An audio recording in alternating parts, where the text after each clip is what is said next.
오늘은 예레미야 17장 12절에서 18절까지 말씀입니다. 우리가 힘겹지만 하나님의 말씀에 순종하고 믿음의 선택을 했다면 그 돌아오는 결과가 좋았으면 하는 마음이 누구에게나 있습니다.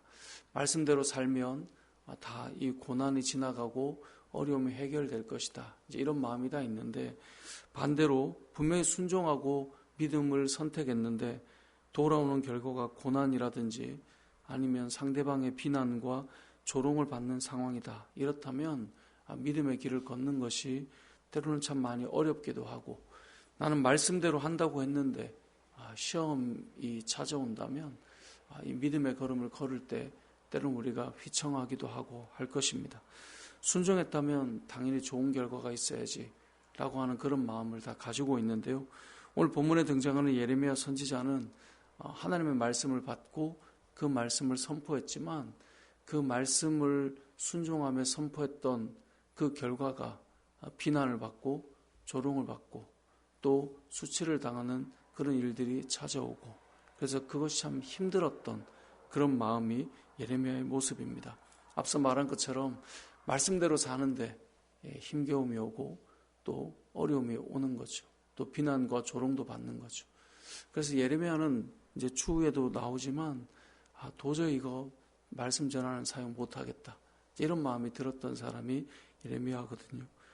이러한 상황 속에 예레미야는 무엇을 하는가, 이제 오늘 본문을 통해 좀 알게 되는데요, 우리도 말씀대로 가고 주님의 뜻대로 가고 또 그 말씀을 전하는데 그렇지 못한 그 반대의 어려움의 상황이 찾아올 때 예레미야와 같은 모습이 필요할지 모르겠습니다. 첫째는 오늘 예레미야는 그것 때문에 힘든 마음을 어떻게 표현하냐면, 하나님 저를 고쳐주십시오. 그러니까 고쳐달라는 말은 상한 마음과 힘겨운 마음을 다른 데서 풀 수가 없는 거예요. 누군가가 그걸 풀어주고 해결할 수가 없는 거예요. 그래서 오늘 본문 14절에 보면 여호와여 주는 나의 찬송이시오니 나를 고치소서, 그리하시면 내가 낫겠나이다. 말씀대로 가지만 상대방의 반응이나 조롱이나 비난을 들을 때 그 마음의 상처와 깨짐이 분명히 있을 텐데요, 그때 예레미야는 하나님을 찬양하며 하나님 저를 치유해 주십시오, 하나님 저를 고쳐 주십시오. 우리의 상한 심령도 마찬가지입니다. 말씀대로 갈 때 찾아오는 그 어려움이 있을 때 하나님께서 지금 저의 마음을, 저의 지금 상황을 만져주시고 위로해 주시고 치유해 주십시오. 이것이 예레미야의 고백이고 우리가 필요한, 우리가 어려울 때 구해야 될 모습일 것입니다. 또 한 가지 예레미야의 기도는 예레미야 자신을 치유해 달라는 것과 함께 예레미야를 박해하는 자들을 부끄럽게 해달라고 간구합니다.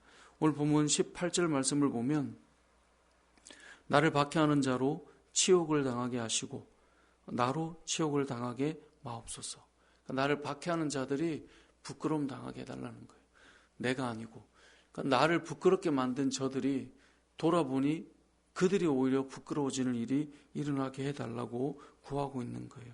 그들을 놀라게 하시고 나는 놀라지 않게 해달라고, 재앙의 날을 그들에게 임하게 하시고 배나되는 멸망으로 그들을 멸하게 해달라고. 결국은 예레미야는 하나님 앞에 그 문제들을 해결해 달라고 구하고 있습니다. 먼저는 자신의 상한 마음을 치유해 달라고 구하고요, 나를 부끄럽게 만든 그들을 하나님 오히려 그들을 부끄럽게 해주십시오. 이건 뭐예요? 그들과 직접 싸우는 자가 아니었어요.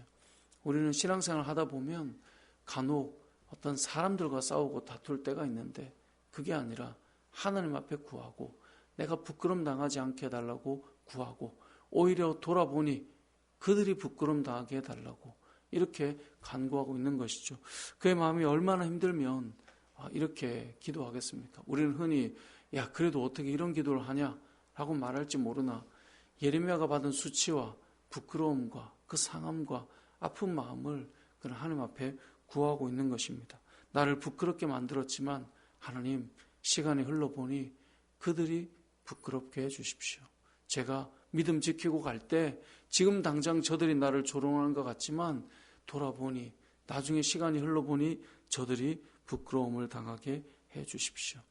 여러분, 성경을 보면 하나님을 믿는 사람들은 부끄러움 당하지 않게 하시겠다고 하나님께서 말씀하셨어요. 시간이 지나 보면 우리가 당할 부끄러움이 아니었구나. 이것을 하나님께서 만들어 주시지 않고는 해결이 되지 않는 것이죠.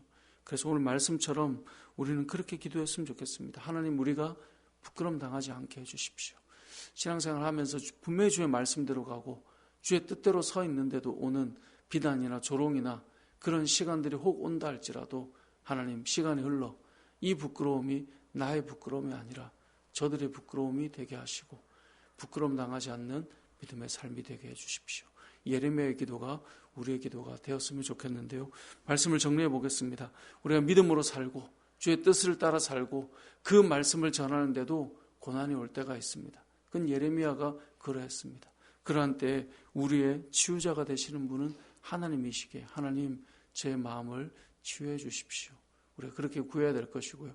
또 한 가지는 하나님, 내가 부끄럼 당하지 않게 해주십시오. 우리가 이 기도를 하며 하나님께서 일하시고 하나님께서 우리의 모든 부끄러움과 수치를 씻으시고 회복시켜 주시는 은혜가 저와 여러분의 은혜가 되시길 주님의 이름으로 축복합니다. 아멘.